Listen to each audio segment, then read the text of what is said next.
Choque de trenes en la economía global. La primera economía del mundo, dirigida por Estados Unidos, encabezada por Estados Unidos y dirigida por Donald Trump, ahora mismo, se enfrenta a la segunda economía del mundo que la representa China y la dirige Xi Jinping. Los chinos decidieron ripostar al ataque de Donald Trump, que entró en una guerra arancelaria con todo el mundo. Hasta nosotros llevamos un 10% de aranceles.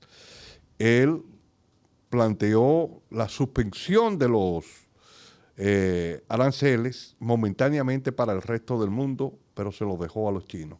Esto hizo que la bolsa de valores de Estados Unidos, donde Estados Unidos dirige la bolsa de valores mundial porque tiene el 50% de las transacciones que se hacen, se cayera totalmente y que Nvidia y otras empresas que cotizan en las bolsas se fueran al suelo.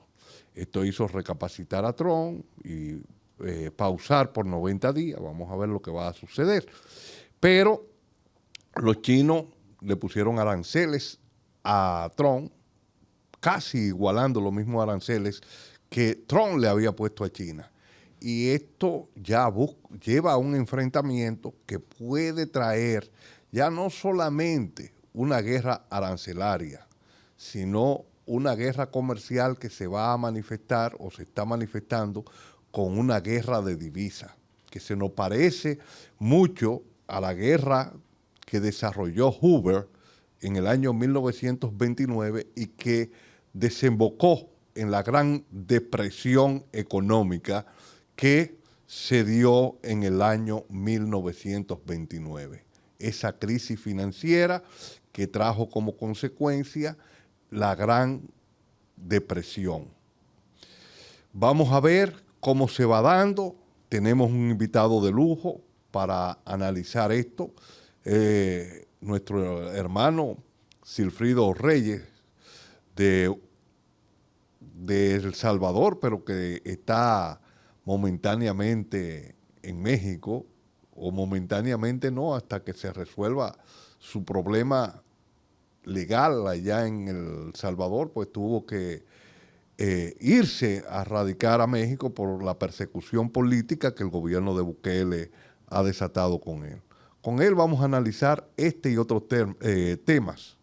Principalmente vamos a analizar este tema, pero ya al final del programa vamos a hablar sobre el tema de las elecciones en el Ecuador, dado que Sigfrido, como es alto dirigente del Frente Farabundo Martí y que está radicado en México, y en México hay también exiliados políticos del Ecuador, pues ya él va a tener una visión mucho más amplia que la que tenemos aquí en República Dominicana. Esto es un conversatorio, no es una entrevista, porque muchas veces mi compañera Miriam me dice, tú no lo dejas hablar, tú tienes que dejarlo. No es una entrevista, es un conversatorio entre Sigfrido y yo. Y queremos decirle a los amigos que están conectados en esta plataforma que se registren en la PEPA, que tenemos que ir avanzando, tenemos que ir a llegar a más, porque esto nos permite llegar a mucho más gente. Y ustedes saben que esta es una plataforma muy diferente a las plataformas que ustedes han visto por ahí. Es una plataforma que nos apegamos a la verdad.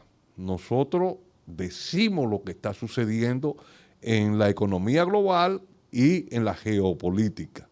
Y por lo tanto, necesitamos que ustedes se suscriban, que ustedes le den a la campanita para recibir toda nuestra propuesta, pero también le den a me gusta y que analicen, hablen, critiquen, no lo hagan fuera de la plataforma, háganlo ahí adentro.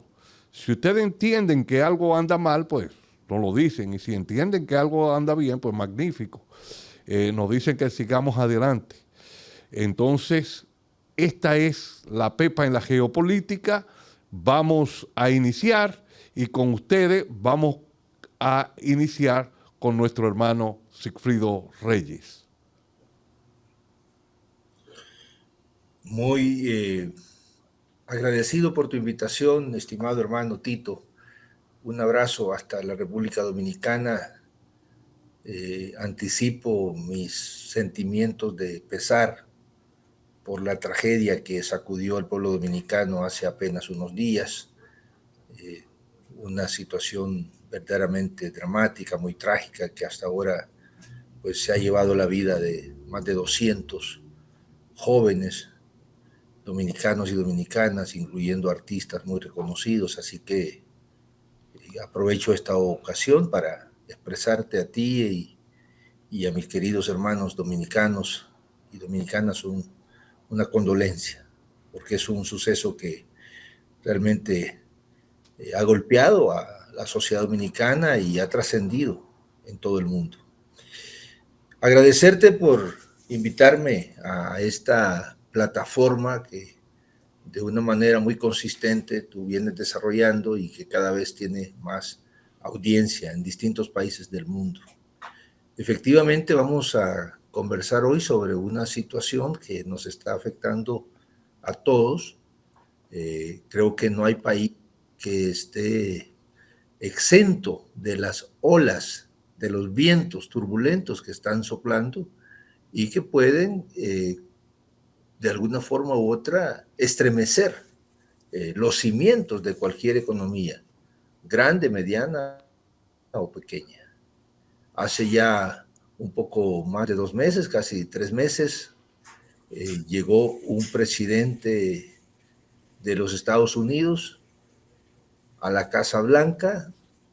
Desde antes de su llegada ya se auguraban momentos muy complicados, muy turbulentos que iban a suceder, tanto en materia geopolítica, militar, comercial, monetaria, y que era previsible que las medidas que iba a adoptar este nuevo gobierno de Estados Unidos iban a golpear no solamente a sus adversarios, como sería lo razonable, sino también golpear a la misma economía de Estados Unidos, golpear a los trabajadores, golpear a la clase media, golpear pues prácticamente a las cadenas productivas. Y lo que se presagiaba, pues en pocas semanas lo hemos visto ya materializado, principalmente por acciones unilaterales del gobierno Trump para afectar el comercio internacional, el comercio que sostiene con distintas economías del mundo. Yo estoy en México, como tú le explicabas. México es el primer socio comercial de Estados Unidos, luego viene China y otros, Canadá creo es el tercero, pero el hecho es que acá en México se ha vivido y se sigue viviendo con mucha intensidad cualquier decisión que pueda tomar este señor Trump y sus más cercanos asesores. La guerra comercial en esta ocasión, como tú bien lo explicabas, se desata a partir de la imposición de medidas unilaterales por parte del gobierno Trump, que consisten en elevar los impuestos a las mercancías que Estados Unidos le compra al resto del mundo. Y no estamos hablando de aumentos moderados, no estamos hablando de aumentos leves, estamos hablando de aumentos que prácticamente van dirigidos a cortar el comercio, a abortar las relaciones comerciales. Porque también hay que recordarnos que vivimos en un mundo donde se aplica, por lo general, el principio de reciprocidad. Si tú cargas la mano contra mi país, contra mi economía, pues yo me siento en la total libertad de cargar con medidas recíprocas. Y esto está autorizado por el derecho internacional que se ha venido negociando y se ha venido poniendo en práctica en el marco de las negociaciones que llevaron a la creación de la Organización Mundial de Comercio. En las regulaciones que se han aprobado en el seno de la OMC, se establece claramente que si un país de manera unilateral e injustificada realiza acciones que van contra los intereses de otro país, pues el país afectado tiene todo el derecho legal, le asiste, de aplicar medidas compensatorias o medidas de represalia. Y eso es lo que estamos viendo. A partir de que el señor Trump, ya sea con amenazas o con acciones directas, impone estos aumentos radicales en impuestos a las importaciones de terceros países, pues estos países reaccionan de una manera u otra. Unos se han quedado con los brazos cruzados, otros han anunciado que más adelante van a tomar algunas medidas, y hay otros, como es el caso de China, que de manera casi inmediata han tomado sus decisiones de contrarrestar las medidas del gobierno de Estados Unidos. ¿Qué genera esto en la economía de los países y en la economía global, estimados amigos? Pues genera incertidumbre. Y la incertidumbre te lleva a paralizarte, porque tú no sabes si el producto que acabas de ordenar en China y que viene ya en un barco, al llegar a Long Beach, en California, o al llegar a algún puerto de la costa este, ese producto va a pagar 10% de impuesto, o el 20%, o el 50%, o el 145%. Entonces, ¿qué es lo que sucede? Que prácticamente se están cancelando multimillonarios pedidos casi de cualquier cosa que Estados Unidos compraba, no solo a China, al resto del mundo. México, por ejemplo, es un gran proveedor de automóviles al mercado de Estados Unidos.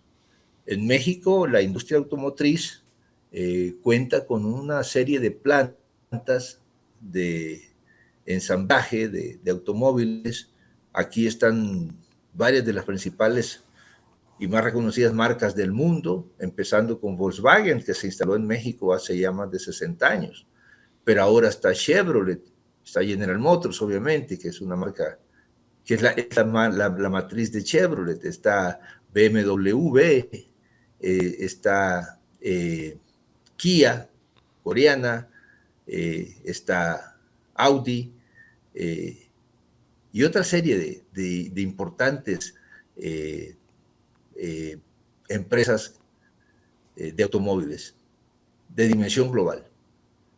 Y la mayor parte de sus exportaciones de las plantas acá en México van hacia los Estados Unidos.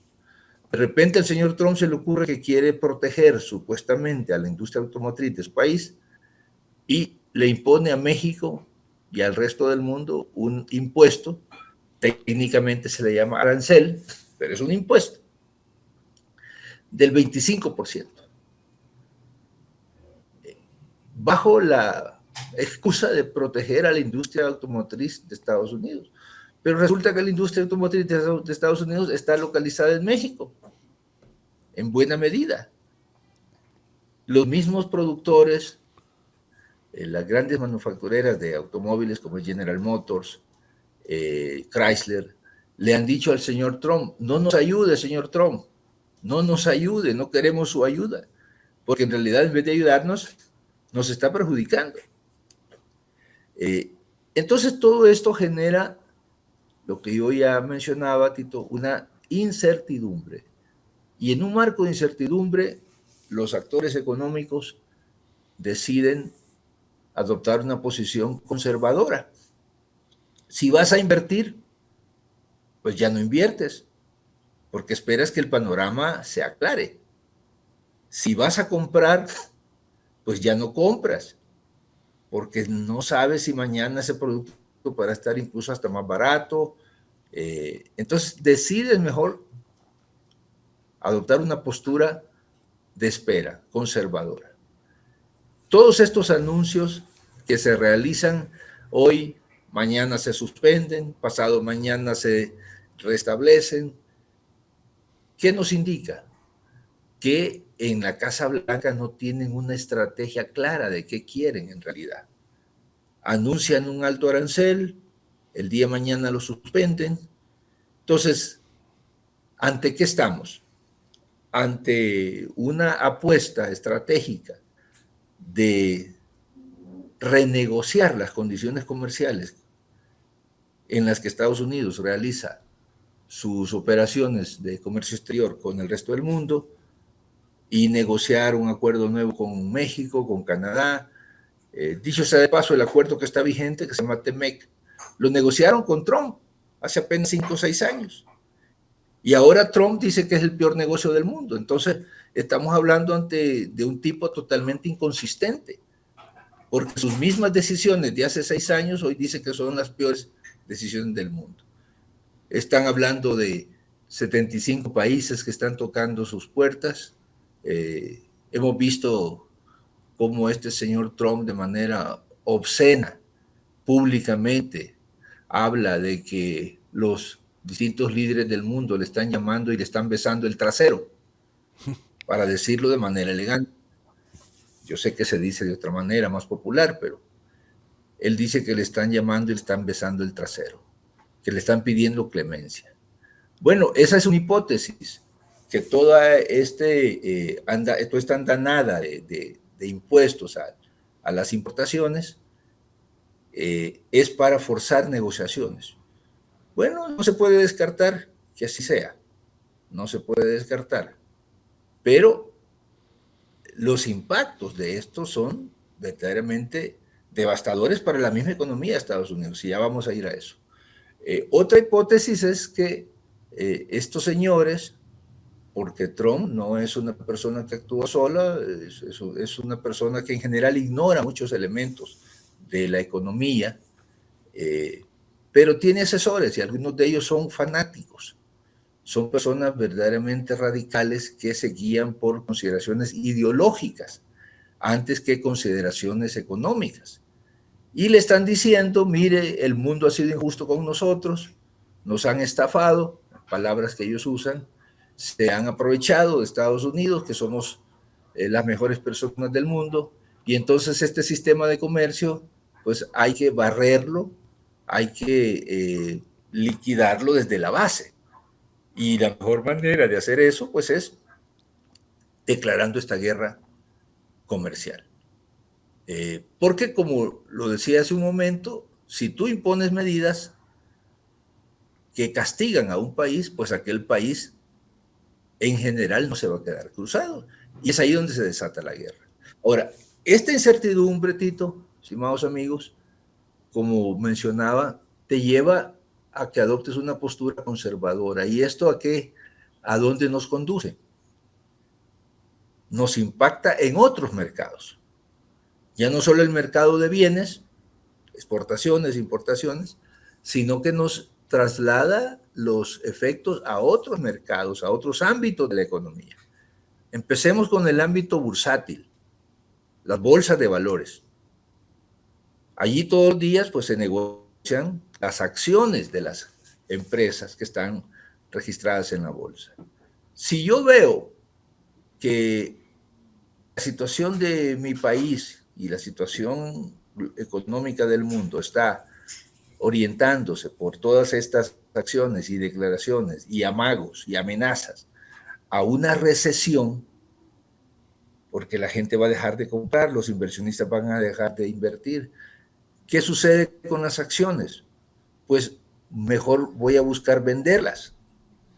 Y si todo el mundo quiere vender, ¿qué sucede? Bajo la clásica ley de la oferta y la demanda, los precios bajan. ¿Cierto o no, Tito? Así es, cae el precio. Los precios bajan. ¿Sí?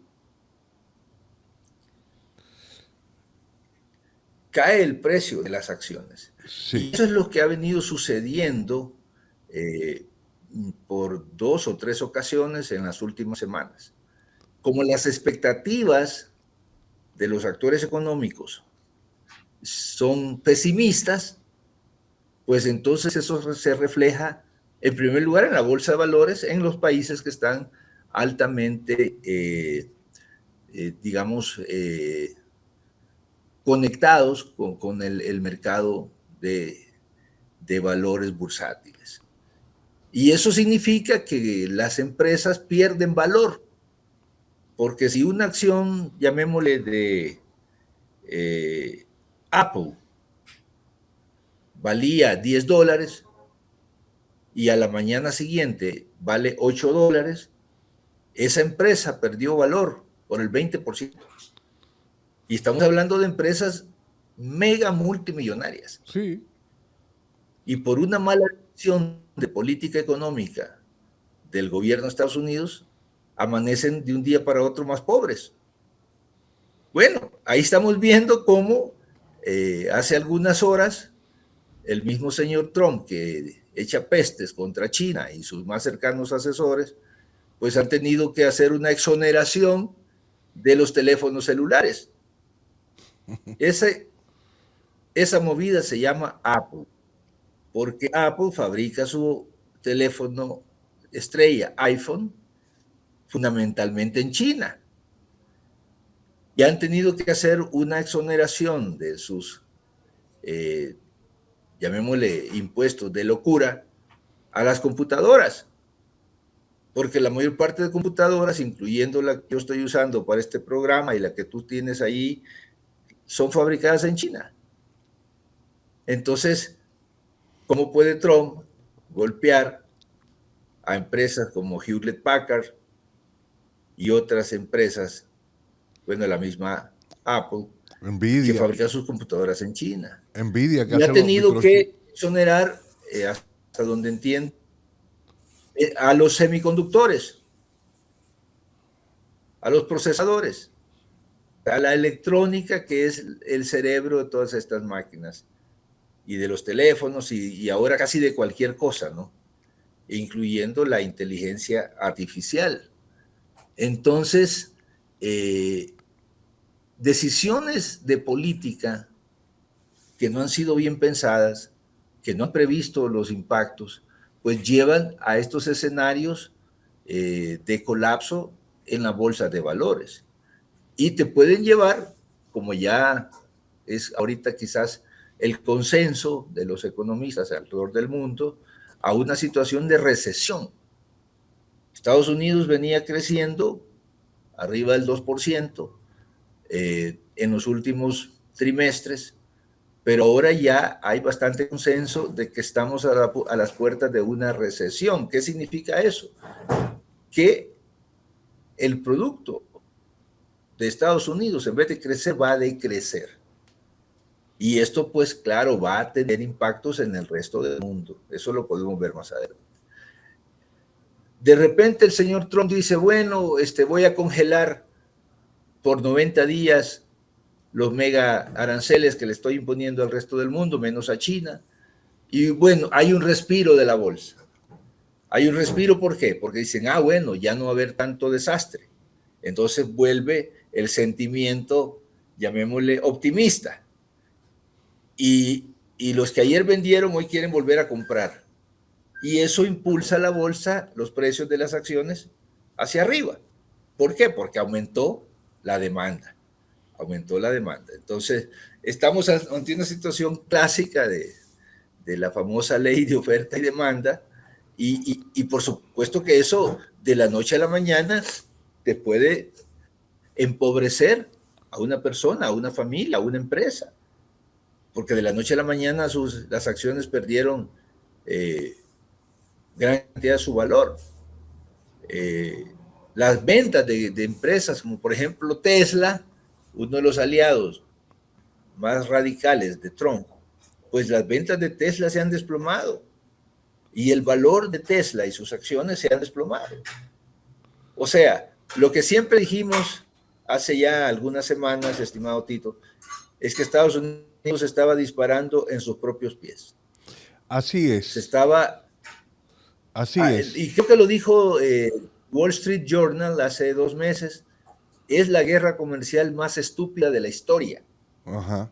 La guerra comercial más estúpida de la historia. Pero Wall Street Journal, un periódico muy conservador, que suele reflejar los puntos de vista de los grandes multimillonarios del mundo que pues son accionistas y tienen incluso asientos en la mesa directiva. Bueno, un gran multimillonario de nuestro mundo, que es el hombre más rico de América Latina, el señor Carlos Slim, mexicano, tiene acciones en el Wall Street Journal. Entonces, ¿qué resulta? Dice, te estás metiendo en la guerra más estúpida que te puede haber inventado. Ahora, las cosas no se quedan allí. Las cosas no se quedan allí y empiezan a afectar a otros ámbitos. Porque resulta que, entre otras cosas, Estados Unidos es probablemente el país más endeudado del mundo. Se habla mucho de que tiene déficit social, pero bueno, resulta que además es el país más endeudado del mundo. Estados Unidos tiene una deuda pública de alrededor de 30 trillones 36 de billones, trillones en Estados Unidos, para los ingleses, los anglosajones, son 36 trillones, pero para este lado son 36 billones de billones, donde el Estado norteamericano se ha endeudado. Y aquí quiero hacer una parte y un señalamiento. Hablaba de que el Producto Bruto Interno de Estados Unidos iba a caer y está cayendo en relación a medidas que se han hecho anteriores o mediciones que se han hecho anteriores. Pero la situación no es solamente de que va a haber una caída del Producto Bruto Interno, sino es que va más allá, que es una gran depresión en la economía. Y cuando hablamos de depresión, ahí va la caída del Producto Bruto Interno, va los problemas de crisis financiera que tú lo estás tocando, problemas en la bolsa y todo esto englobado que trae como consecuencia graves problemas globales en la economía de todo el mundo. Y hablábamos al inicio de que la situación era compleja y que ya estaba pasando a una crisis de divisa. ¿Y por qué tocábamos que va pasando a una crisis de divisa? Bueno, los chinos comenzaron a devaluar el renminbi, que es la moneda de intercambio que tienen los chinos. ¿Y qué pasa cuando tú haces esa devaluación de esa moneda? Tú la haces mucho más competitiva con relación a otra moneda.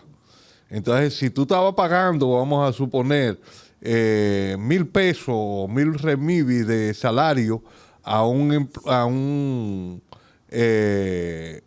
chino, y que eso significaba $100, si tú la devalúas en un 14%, ya tú lo que estás pagando son $86 de ese salario. Entonces tú estás siendo mucho más competitivo. Pero los norteamericanos también, su moneda ha comenzado un proceso de devaluación. Y por ejemplo, vemos cómo la moneda, el euro, la moneda europea, se ha apreciado con relación al dólar. Se ha apreciado y le ha restado competitividad a los europeos que ya venían con un problema de competitividad por la crisis energética que se dio. Porque todo esto va de la mano de la crisis energética. Y hablando de la crisis energética, en Estados Unidos hay otro componente que tiene que ver con la energía. O sea, nosotros hemos estado celebrando, los países que somos importadores netos de energía, como la República Dominicana y como otras naciones de aquí del Caribe, hemos estado hablando, celebrando, bueno, el Brent bajó y tocó $59. Hoy está alrededor de los $65, que ha subido después que se ha visto que hay posibilidades de arreglo, y la moderación también con relación a Irán, donde los norteamericanos han planteado que van a negociar con Irán y van a ver. Pero cada vez que él da una declaración de esa de que puede bombardear a Irán, pues eso lo que hace es que suban los precios del petróleo. Bueno, eh, una gran parte de las empresas norteamericanas con esta caída de los precios del petróleo han quebrado. O no han quebrado, han entrado en pérdidas acumuladas. Hay otras que con estos precios que está teniendo no pueden producir, dado que la gran mayoría de combustible que utilizan los norteamericanos para su exportación es el petróleo de esquisto y también el gas de esquisto. Para perforar la pizarra de esquisto, los costos van desde $30 a $70, dependiendo la profundidad. Y esto no hace un promedio de $50 el barril. Pero todo aquello que están por encima de en este momento de los $65, pues han tenido que cerrar plataformas de explotación petrolera y han estado resentidas. Inclusive, uno de los de Chevron le dijo a Trump, no me defienda. No me defienda, o sea, le está diciendo no nos defienda porque lo que tú estás haciendo nos está perjudicando a nosotros en términos económicos. Entonces, ahí tenemos ya la situación que se va dando en el tema de el petróleo. En el tema, lo tocaba, en el tema de las empresas ya están vinculadas, no solamente entre México y Estados Unidos, gran parte de la producción de Estados Unidos está en Asia y los chinos no están al margen. Pero para la producción de semiconductores y la producción de bienes de comunicación y computadoras, pues se necesitan las tierras raras. China extrae más del 70%, casi el 80% de la tierra rara, pero comercializa más del 90% a nivel global, porque tiene el poder de la refinación y el poder de la comercialización. Y China le dijo, bueno, tú me estás bloqueando a mí la adquisición de semiconductores y microchips de Estados Unidos, pero yo sencillamente a 11 empresas norteamericanas no le voy a despachar tierras raras porque tienen doble finalidad, la finalidad comercial y la finalidad militar. Por lo tanto, a esas 11 empresas, pero también deja sobre la mesa que puede bloquear la llegada a Estados Unidos de esa tierra rara. Todo esto se plantea un proceso, con ese proceso de devaluación que están llevando, con el proceso que se va dando en la bolsa de valores, a que haya una corrida bancaria y, como tú bien hablabas, esa salida, por ejemplo, de China, que comience a salir, que es el segundo acreedor de Estados Unidos, el primero es Japón, que comience a vender, pues aunque el dólar se desprecie y haga más competitivo a Estados Unidos, pues los intereses que tiene que pagar Estados Unidos por ese dinero al despreciarse es mayor. Y buscar esos intereses de 36 billones de dólares, que hoy el servicio de la deuda de Estados Unidos es más grande que el gasto militar que tiene que hacer Estados Unidos. Entonces, eso genera una situación y quiebra en el sector financiero. Y ahí, entonces, hay una situación difícil para la economía norteamericana y para la economía global, cuando tú tienes las dos principales economías enfrentadas. Era ese señalamiento que quería hacer, hermano. Sí, efectivamente, lo que tú estás describiendo es ese tránsito de una guerra estrictamente comercial a otros ámbitos de la economía. Yo ya mencionaba el caso de los mercados bursátiles, los mercados de valores. Pero luego hay otro efecto, que es lo que, a mi juicio, ha forzado a estos señores que hoy controlan la Casa Blanca y están en el control de las decisiones de Estados Unidos, a echarse para atrás en algunos de sus pasos. Estados Unidos, como ya decíamos, es el principal deudor del mundo, la economía más endeudada, alrededor del 120% de su Producto Interno Bruto. O sea, Estados Unidos produce anualmente, vamos a seguir hablando de trillones para simplificar, 27, 28 trillones de dólares. Y la deuda, tú la mencionaste, 35 36 trillones de dólares. 36. O sea, estamos hablando de un endeudamiento colosal. Claro, ellos se pueden dar ese lujo porque imprimen dólares. Entonces, eso les permite no colapsar, porque son deudas en dólares y ellos imprimen dólares. Sí, pero hay un tema. Pero resulta que... Hay un tema, hermano. Déjame terminar mi idea. Sí. Entonces, los acreedores de los Estados Unidos, que tienen en sus manos miles y miles de millones de dólares en bonos de Estados Unidos, pues dicen, oye, esta economía norteamericana se va a complicar y estos papeles que yo tengo de deuda, que son bonos del Tesoro, de repente ya no me van a pagar lo que me deben, porque va a entrar en recesión. Entonces mejor vendo estos bonos.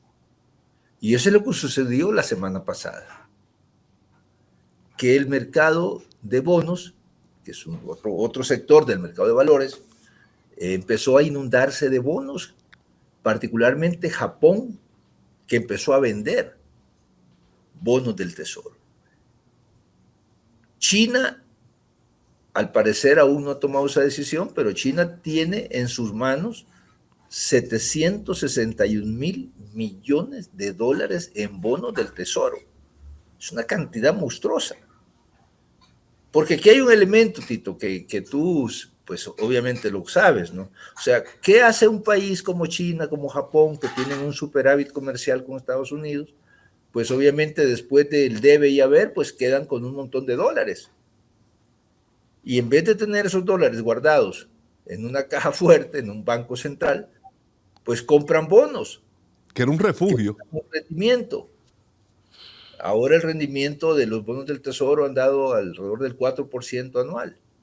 Bueno, pero cuando un gran acreedor como Japón o China o cualquiera empieza a vender esos bonos porque empieza a perder confianza, aquí hay una palabra clave en el mercado financiero: confianza. Confianza en que te van a pagar. Pero si tu nivel de confianza disminuye, pues entonces vas a soltar esos bonos mejor, antes que sea muy tarde. Y sube el interés. Eso te golpea, obviamente la baja en el precio del bono te eleva el tipo de interés. Y si te eleva el tipo de interés, entonces los bancos, los agentes financieros van a decir, tengo que subir las tasas de interés para competir con los bonos. Y vienen los grandes de Wall Street, los grandes de las finanzas de Estados Unidos, que generalmente están en Nueva York, empiezan a llamar a la Casa Blanca, a los asesores del señor Trump, empiezan a llamar al secretario del Tesoro, empiezan a llamar al secretario de Comercio y a cualquiera que pueda tener línea directa con Trump y le dicen, ya párenle, porque están generando un desastre de dimensiones colosales. Y como se dice de manera coloquial, lo que ha hecho el gobierno de Estados Unidos a la cabeza con este señor Trump es abrir la caja de Pandora.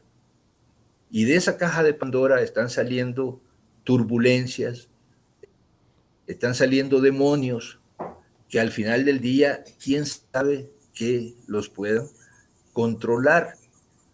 Porque tú puedes dar inicio a una guerra, pero tú no sabes cómo va a terminar esa guerra. Ni cuándo va a terminar. Así como sucede en las guerras de, llamémosle, militares, ¿no? Tú sabes cómo la comienzas y cuándo la comienzas, pero no sabes cómo va a terminar. Ni cuándo la termina. Ese es el momento en que estamos viviendo. Ni cuándo, efectivamente, y cuándo va a terminar y qué costos va a tener. Y si al final del día, tú que empezaste la guerra, vas a tener que pedir una tregua o un cese al fuego, o al final del día te tendrás que rendir porque desataste fenómenos que luego ya no pudiste controlar. Nos está golpeando a todos Como yo he dicho en un par de declaraciones que he dado en algunas conferencias, y recordando precisamente a Don Quijote, una frase que está en esa célebre novela de Cervantes que dijo: Don Quijote no dejó títere con cabeza, no dejó títere con cabeza, en una escena del Quijote. ¿Y por qué? Porque estas decisiones tomadas de una manera tan poco meditada están golpeando a los adversarios de Estados Unidos, ciertamente, y fundamentalmente a China, pero están golpeando a sus aliados en la Unión Europea, Japón, Australia. Bueno, en Australia le puso impuestos hasta una isla que está deshabitada y que solo está Pingüino. habitada temporalmente por pingüinos. Está golpeando a economías muy débiles que para ellos que les impongan un 10, un 15%, un 20% de aranceles, prácticamente sacarlos de la jugada. Veamos el caso nuestro, Tito. República Dominicana y Centroamérica somos parte de un acuerdo comercial con Estados Unidos, llamado RD-CAFTA, firmado pues hace que ya casi 20 años. Bueno, ¿qué están haciendo? ¿Qué están haciendo? Le ponen a nuestras pequeñas economías un arancel, violando el tratado, violando las cláusulas más elementales de ese tratado que establecen 0 aranceles. Y por eso es que vemos en estos países a muchas plantas manufactureras, que es capital de Estados Unidos, que es capital de Taiwán, que es capital de China, de Brasil, que se instalan en nuestros países para aprovechar esa ventaja y poder entrar al mercado de Estados Unidos. Pero resulta que ahora el señor Trump dice, vamos a golpear incluso a estos pequeños socios que tenemos ahí en Centroamérica y el Caribe. pero un tema, hermano, y que ya estamos casi llegando al último tramo donde vamos a tomar el tema de las elecciones de Ecuador. Pero Estados Unidos tiene superávit comercial con relación en la balanza comercial dentro de la balanza de pago con relación a nosotros, que no es el caso de China o es el caso de México, o es el caso de otras naciones que ellos acusan que van a poner esos aranceles debido a esa situación. Lo otro que quería señalarte es que cuando se da ese proceso de salida de divisa, esa guerra de divisa, y que trae como consecuencia el incremento de los bonos del tesoro, el interés por la depreciación de la moneda norteamericana. Hay otro tema y es que ahora mismo se ha venido hablando en la reunión de los BRICS una moneda, aunque no lo han dicho así, pero se ha dejado entrever, una moneda que pueda sustituir el dólar en términos de intercambio. Y hemos visto cómo el oro ha pasado de los 2.000 y tanto a 3.200 y tanto la onza Troy. Y si se agarra una moneda y se basa en oro y se basa en petróleo y se hace una cesta, como lo hace el Fondo Monetario Internacional con la moneda de ellos, se hace una cesta de productos que puedan respaldar esa moneda, pues el dólar como refugio va a perder valor y eso le va a crear una situación muy complicada a los Estados Unidos. Y eso le va a hacer perder hegemonía política y hegemonía económica a nivel global. Efectivamente, tú estás tocando otra dimensión de esta problemática que se está viviendo. Pues los países comercian con monedas, no hay trueque, sino que desde hace siglos se usan metales y en el último siglo, últimos 2 siglos, pues moneda. Cuando se dan situaciones como las que se están viviendo de estas guerras comerciales, pues los países tienen instrumentos para apoyar a sus productores. Y uno de ellos es devaluar su moneda, porque al devaluar su moneda, sus precios van a volverse más competitivos. ¿Por qué? Porque el exportador, el productor, no sé en cuánto está ahora la moneda dominicana por dólar, Tito, Está el peso. 62 por uno, 62 Ok, y algo. ese productor, si el peso dominicano se devalúa a 70, cuando reciba sus dólares de lo que vendió, ya no recibirá 62, va a recibir 70. Exacto. Entonces, para el productor es un estímulo. Y por eso se dice que los países hacen devaluaciones competitivas. ¿Por qué? Para poder competir. Eh, Pueden ser decisiones de política cambiaria, pero pueden ser situaciones que te arrastran, Pero para el pueblo, simplemente no dependen de ti. pero para el pueblo llano es un problema serio porque eso le sube la inflación y le sube la Sí, adquisición de productos internacionales. Porque si porque anteriormente tenía si que buscar vivimos de 62 muchas, dólares por un dólar, 62 pesos por un dólar, ahora tienen que buscar 70. Y el producto que anteriormente le costaba exactamente, 100 dólares, ahora le cuesta 110, 112 dólares. exactamente. Si somos el caso de economías como las nuestras, que dependen mucho de importaciones para su aparato productivo o para el consumo, pues también vendrá ese efecto adverso. Ahí lo que se tiene que ver es, bueno, ¿qué es lo que va a prevalecer sobre lo otro? Bueno, resulta que ahora el dólar se está devaluando frente a otras monedas como el euro. Eso para Estados Unidos pues es una ventaja, para los europeos es una desventaja, porque se da el efecto que efectivamente estábamos señalando. Entonces, eh, China tiene la posibilidad de devaluar su moneda. Ya la devaluó. Bueno, la puede devaluar más todavía. Ujú.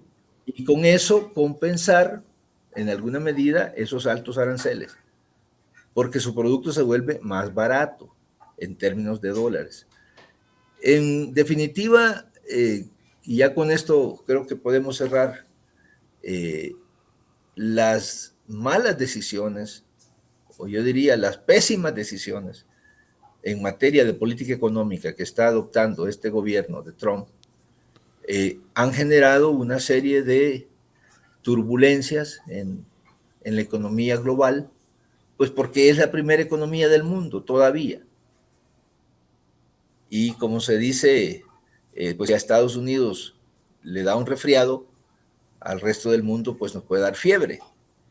Así que eso está impactando no solo los mercados de bienes, de mercancías, del comercio, como lo conocemos, sino que está impactando en otras dimensiones. Los mercados de valores, los mercados cambiarios, las tasas de interés. Y eso pues pone al mundo en una situación prácticamente al pie de una recesión de la cual nadie va a ganar. China pues se ha mostrado firme y ha dicho, bueno, vamos a ir ojo por ojo, ojo por ojo. Y vemos por otro lado las incoherencias de esta política porque las mismas presiones de los grandes conglomerados industriales, financieros de Estados Unidos le están diciendo al señor Trump y a sus asesores, ya basta, ya párenle, están haciendo un desastre en nombre de un supuesto deseo de que Estados Unidos se reindustrialice y vuelva a ser la potencia industrial y comercial que solía ser. Eso no va a suceder. Lo que va a suceder es que esta situación puede llevarnos a condiciones verdaderamente graves de recesión, de pérdida de millones de empleos. Ya ahora se habla de que estas medidas en el corto plazo van a generar una pérdida de al menos 2 millones de empleos en Estados Unidos. en los próximos días y semanas. De eso estamos hablando. Y cómo, pues, los países están respondiendo, algunos prácticamente postrándose ante Trump, otros en una postura de esperar y ver, y otros pues están respondiendo de manera enérgica, como es el caso de China. Ahí, en ojo por ojo y diente por diente, hemos llegado ya a abordar la primera parte de este programa. Yo había querido dejar el tema de la discoteca Yesep para último momento.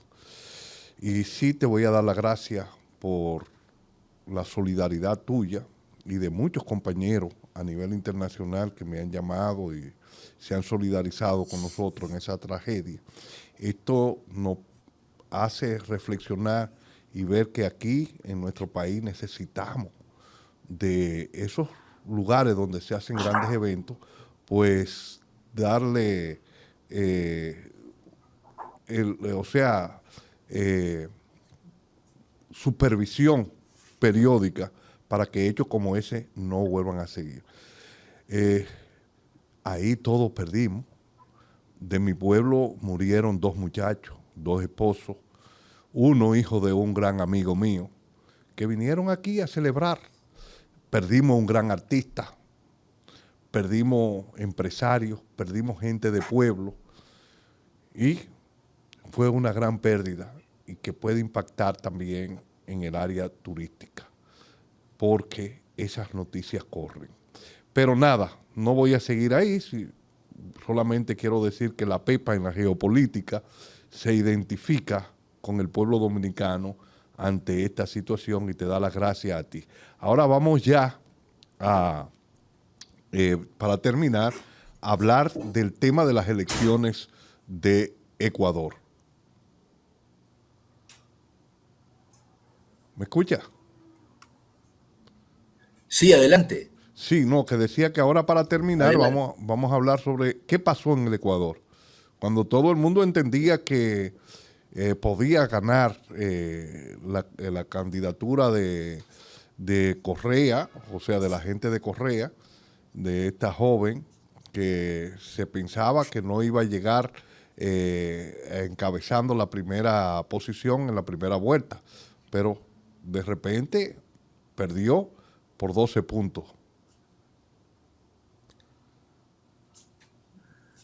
Bueno, yo creo que estamos ante una situación inexplicable que claramente puede indicar que ha habido lamentablemente un fraude de grandes proporciones, como lo están denunciando los compañeros de los movimientos populares y la misma candidata Luisa González, el Partido de la Revolución Ciudadana y otros aliados. En la primera vuelta, el señor Noboa logró una ventaja de apenas 16, 17 mil votos sobre Luisa. En el transcurso de la campaña de las últimas semanas, Luisa González sumó muchos apoyos, incluyendo el apoyo de Pachacuti, que es el partido que representa los grandes movimientos indígenas del Ecuador. Sumó apoyos de distintos candidatos que habían participado en la primera ronda, incluso algunos personajes de derecha que se adhirieron a su candidatura. Las encuestas previas al día domingo indicaban casi todas,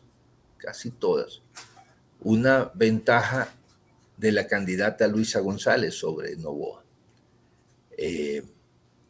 Y en el peor de los casos, con la experiencia de muchos años de observar elecciones y vivir elecciones, yo presagiaba al menos un desenlace bastante reñido, de 2 puntos, tal vez 3. El día de ayer, cuando se anuncian los resultados, pues vemos una situación que se aparta de todo pronóstico estadístico y del sentimiento político que vivía el Ecuador. antes de la elección, de un vuelco a favor de Luisa González. El gobierno de Noboa, que es un gobierno de ultraderecha, es un gobierno neofascista, en las últimas semanas recurrió a medidas desesperadas, incluso establecer un estado de excepción en las provincias del Ecuador, donde Luisa González y el correísmo, para llamarlo de alguna manera, tiene más apoyo. Estado de excepción significa intimidación, significa pérdida de derechos, suspensión de derechos. Y están llegando desde el Ecuador noticias pero muy alarmantes en el sentido de manipulación de actas, pero de manera masiva, escala masiva, de impedimento a simpatizantes de la Revolución Ciudadana para votar, cambios de lugares de votación de última hora, una actitud de las Fuerzas Armadas y de la policía de atemorizar a los votantes de la Revolución Ciudadana. En fin, parece un cuadro bastante complejo. Yo escuchaba anoche a la candidata Luisa González hablar de exigir un recuento de los votos, porque cuando ya se suman tantas anomalías, ya no estás ante un fenómeno casual, sino que puedes estar ante una operación de gran escala de fraude desde el Estado. Y eso es muy preocupante. Este señor Noboa, que la Constitución le obligaba a depositar el cargo mientras duraba la campaña, nunca lo hizo, lo cual muestra el respeto que este señor tiene por la Constitución de su país, por las leyes de su país. Y las autoridades jurisdiccionales y electorales se hicieron de la vista gorda ante esta situación. O sea, la sumatoria de tantas irregularidades y violaciones a la ley y a la Constitución ecuatoriana, a la transparencia electoral, es tan grande que pues creo que con legítima razón los compañeros ecuatorianos agrupados en el respaldo a la candidata Luisa González están reclamando que allí ha habido un fraude colosal, porque una diferencia de 12 puntos en ninguna de las mediciones estadísticas aparecía. Y ayer, en las llamadas encuestas de boca de urna, tampoco aparecía. Más bien aparecía ventaja para Luisa González. Así que es una situación muy preocupante, hay que estar muy pendientes y atentos, porque el neofascismo en América Latina está dispuesto a cualquier cosa para mantener o conquistar el poder. Y se sienten ahora muy envalentonados porque tienen a un padrino en Washington que pues les va a apoyar en todas estas tropelías contra la democracia. Así es, hermano. Quisiéramos seguir con ustedes, pero el tiempo es el que manda.